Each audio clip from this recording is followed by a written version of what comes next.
Welcome to Influential Entrepreneurs, bringing you interviews with elite business leaders and experts, sharing tips and strategies for elevating your business to the next level. Here's your host, Mike Saunders. Hello and welcome to this episode of Influential Entrepreneurs. This is Mike Saunders, the Authority Positioning Coach. Today we have back with us Marc Hernandez, who's the founder of MAH Financial, and we'll be talking about how to determine if an annuity is outdated. Marc, welcome back to the program. Well, thank you, Mike.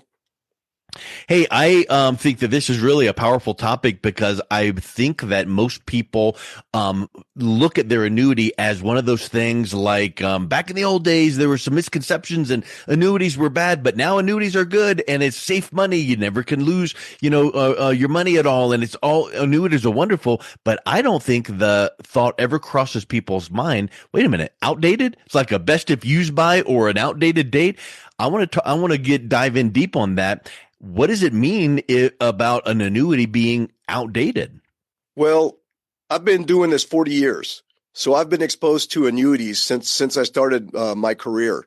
Back when I first started, you had annuities primarily where you could have 1 year renewable annuities where you'd buy an annuity, maybe the interest rate back then, when I started could have been 7-8%. We'd love to have those back. And then you'd have multi-year guaranteed annuities. So we would have, I can remember, I put a client in an annuity for 10 years at 8.5%. Okay. Wow. And then when his annuity matured, he got a renewal rate. It was probably in the fives because it's still pretty decent, but it was in the fives. And he goes, Marc, I need that, 8.5%. Well, it didn't exist. So, I mean, back then there was pretty much just what we call multi-year guaranteed annuities. And then there were, and I don't think we have them anymore. There were like 1 year to year renewable annuities. Well, then variable annuities became very popular. Variable annuities, you had separate accounts, mutual funds in those accounts. But they were very expensive. Variable annuities are very expensive. They had state taxes, federal taxes. They had a lot of different account fees and administrative costs. The variable annuities were very expensive. And we did a lot in the past. But then as time went on, we saw that there was more value to our clients with some of the newer type of annuities that came out, specifically indexed annuities tied to some kind of index. And these indexes first really started as the S&P 500. Then there was the NASDAQ, the S&P mid cap. There were some allocations that came out, but even now they're getting more and more progressive in terms of allocations that are out there. But so what happens is that we have clients that, let's say, 20 years ago had one annuity product, but they might have had limits on it, such as they may have had caps.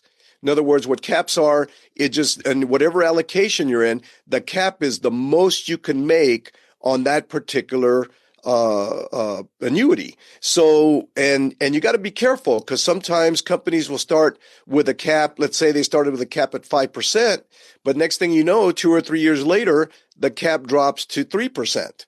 Or in some cases, we've seen caps at 1.5%, which is very, very poor type of program. Now, the thing is, most annuities have contract periods. So when you take out an annuity, you're going to take it out, and the contract period is the time that you have to be in the contract, because if you leave early, there'll be some type of surrender charge attached to leaving early. So you got to be mindful of any type of program you get that it fits your time horizon. Meaning, if your time horizon's for life, well, maybe a 10-year annuity contract may not be that long, but if your time horizon is 2 or 3 years, and you're looking at an annuity, well, you better get a 2 or 3 year annuity, and so annuities that were issued in the past, they could be outdated, but some, I'm going to tell you, some could even be very still valuable, because I have some clients that have annuities that had a minimum guarantee of 5% or 4%.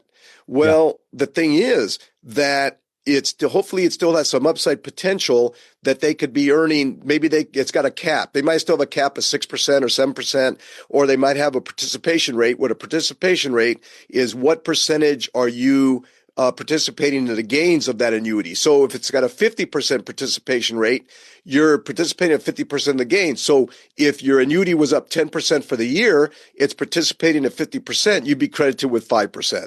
So that's where a participation rate comes in. So what happened is that if you have an annuity, if a client has an annuity and it has a guarantee of 5%, 4%, we would never recommend our clients replacing that annuity, because the fact is that the worst case scenario is you're earning 4 or 5%. Yeah. Now, we don't, I think I have 2 clients that have those still, because those basically, don't exist nowadays. I mean, in some cases, the annuities, the guarantee is 0, meaning the worst case scenarios, you don't lose any money, you just don't make any money, could be 0. Okay. Yep. So the thing is, if you have annuities, and now the other thing got to worry about, if you got an annuity and that annuity has a benefit attached to it, because we have clients, if we get a client and their main concern is providing an income stream for the rest of their life, guarantee, we may have put them in an annuity that has an income rider, and this income rider may be could be gaining 8% a year, 9% a year, could be gaining more on the income base. And in that case, if their concern is still to provide income, that's an annuity that is irreplaceable. I mean, the client needs to keep that. It's building the income base, and they're going to take the income base and start getting paid on it. So that is you. If you're in that type of program and that's your needs and goals, then you're going to be you're going to have to remain that annuity.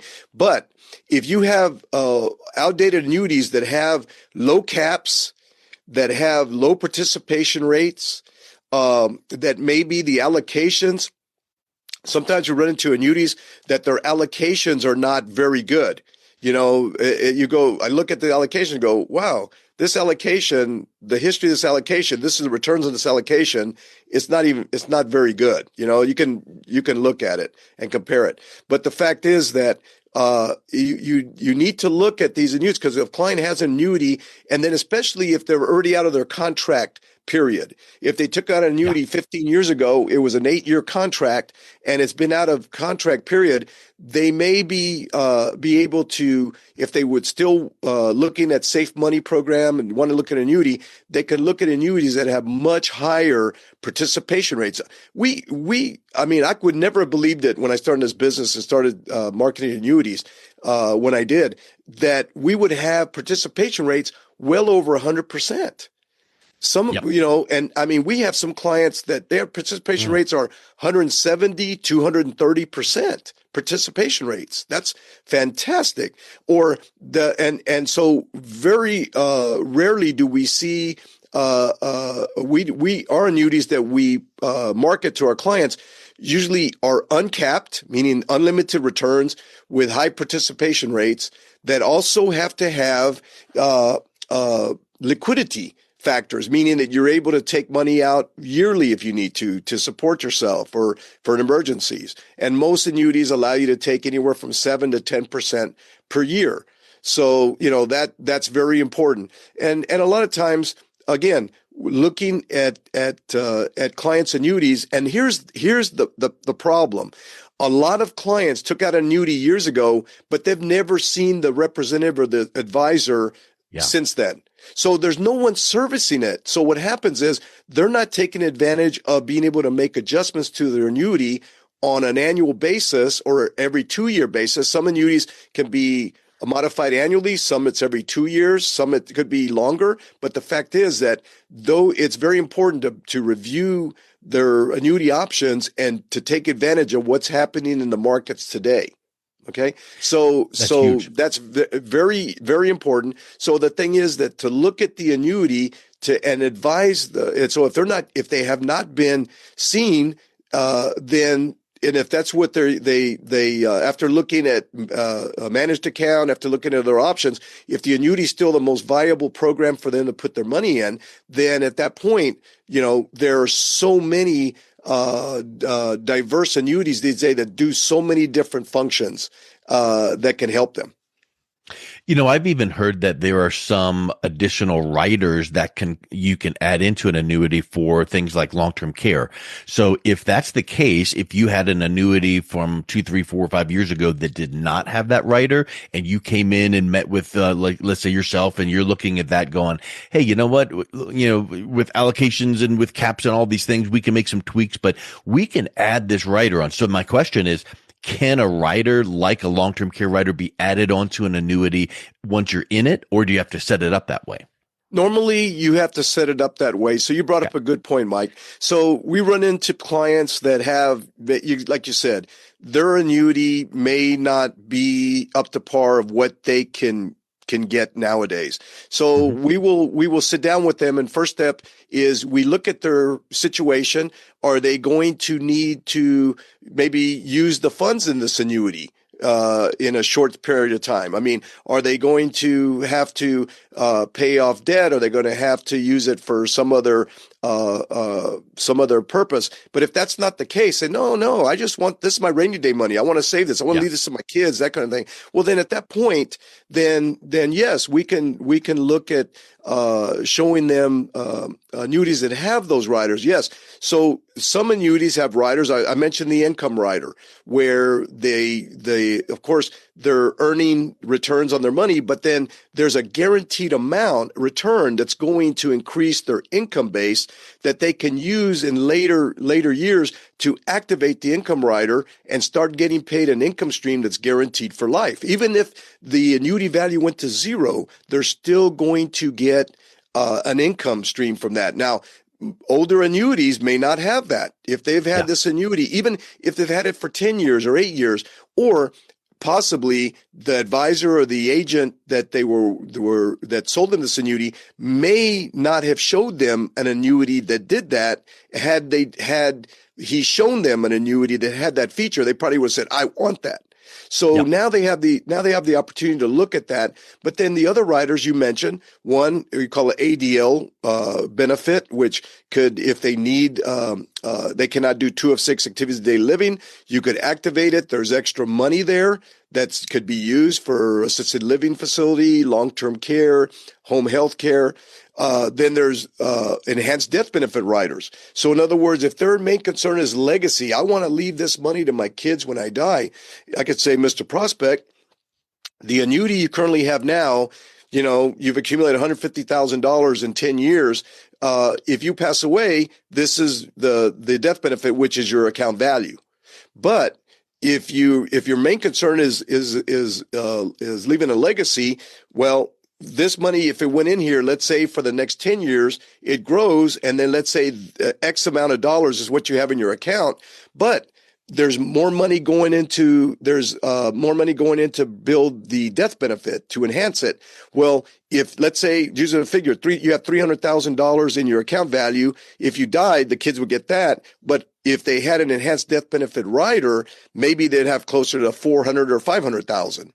So they actually will leave more benefit to their family. So yes, Mike, to answer your question, there are riders that exist that a client can utilize, not only the growth in their annuity to supplement their income or to defer their gains or to build a nest egg for their to leave a legacy for the family, but there's also other riders that could be added that would maybe meet their specific needs. So again, that's the thing. If someone has an existing annuity, whether it's been in force for 20 years, 30 years, or whether it's been in force for 5 or 6 years, even a 5 or 6 year annuity could be considered outdated with everything that's changing in the environment. Here's another thing. They got an annuity, but they go, oh, my investment philosophy has changed. I want some of these stocks. I want some of these tech stocks. I want to be in the market. Well, maybe they want to partition some of the money that they had in the annuity, put it under a managed account, and then maybe leave the rest in some form of annuity. So again, it just meeting with the advisor, looking at your current situation, because again, a client who took out an annuity 15, 20 years ago or 10 years ago or 6 years ago, their needs or their mindset financially may have changed.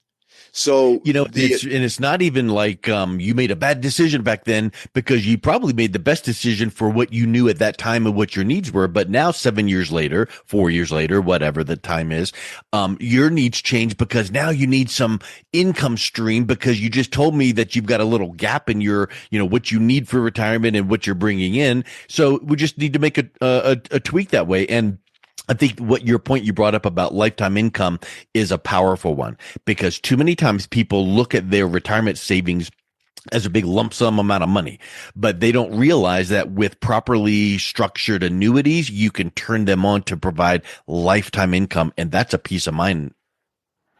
That is correct, because when you have a guaranteed income stream, whether it be your pension, whether it be Social Security, or activating an income rider on an annuity, the fact is that cannot be affected, especially with a fairly volatile financial situation. So those are going to, you can count on that income coming in. Whereas, hey, if you're drawing income from an investment and the market corrects, then if you draw an income taking withdrawals when the market's going down, you're exacerbating your decline. Yeah. So a lot of times what we do is working with our clients, they might have some form of investment. They might have some form of annuity providing income.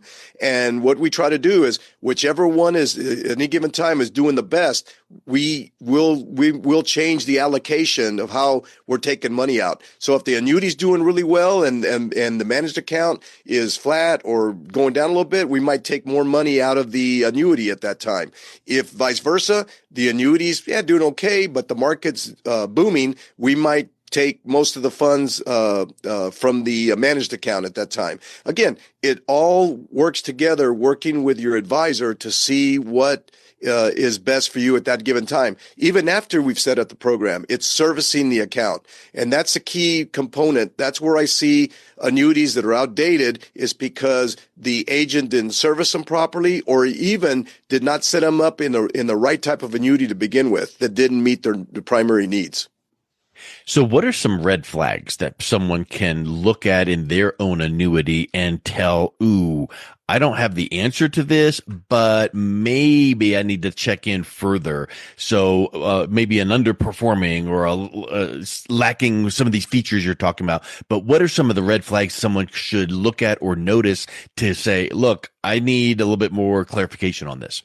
Well, you hit the nail on the head regarding the performance. So they should be getting an annual statement on their account. So the first thing is, I would tell them, I would want to see their last annual statement. They said, well, I don't get one, or I don't have one. First thing you do, get on the phone, help them contact the company to find out how they're receiving their statements, whether it's done electronically or it's mailed to them. And if they have not received it or don't, we'll try to go back as many years as we can to retrieve those statements. The second is, look at the rate of return.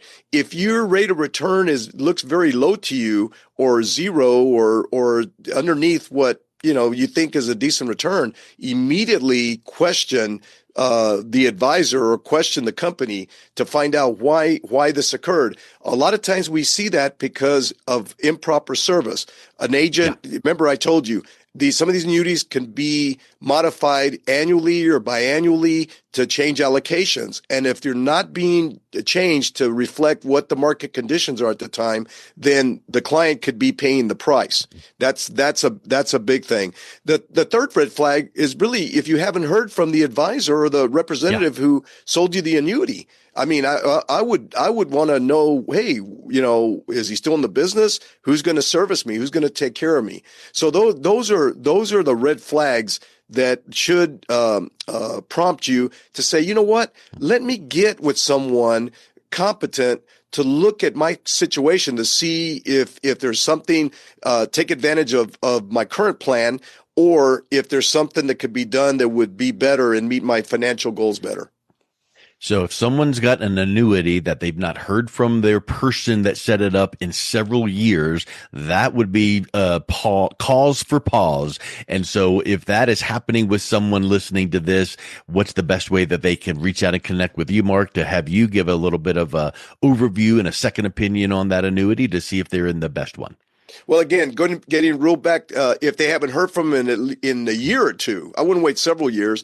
Also, as I said before, if they see that the returns are very minimal, those should be the red keys. If they have a question, they can reach out to us at MAH Financial.biz, B-I-Z, MAHfinancial.biz, and we'd be happy to have a conversation with them to see how we could be of service. Perfect. Well, thank you so much for coming back on. This has been a really great conversation, Mark. Thank you, Mike.